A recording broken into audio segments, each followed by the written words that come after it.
കലാകാരന്മാർക്കെതിരെ RSS BJP നേതൃത്വം സ്വീകരിക്കുന്ന നിലപാട് ചോദ്യം ചെയ്യണമെന്ന് സന്ദീപ് വാര്യർ ആവശ്യപ്പെട്ട് രംഗത്ത് വരികയുണ്ടായി.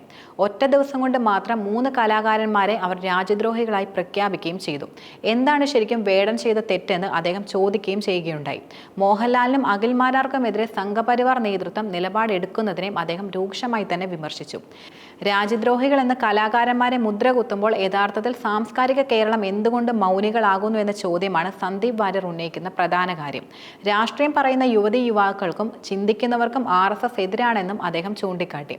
ഒറ്റക്കെട്ടായി മലയാളികൾ BJPയെയും RSSനെയും തള്ളിക്കളയണമെന്ന ആവശ്യവും അദ്ദേഹം ഉന്നയിച്ചു.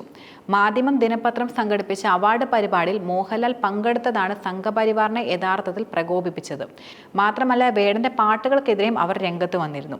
മാത്രമല്ല പിന്നോക്ക വിഭാഗത്തിന്റെ അവസ്ഥ വിവരിക്കുന്ന വേടന്റെ പാട്ടുകൾ യുവതലമുറയിൽ വലിയ ആവേശമാണ് യഥാർത്ഥത്തിൽ സൃഷ്ടിക്കുന്നത്. വേടന്റെ പരിപാടികളിൽ എത്തുന്നവരിൽ ഭൂരിഭാഗം പുതുതലമുറയിൽ ഉൾപ്പെടുന്നവർ കൂടിയാണ്.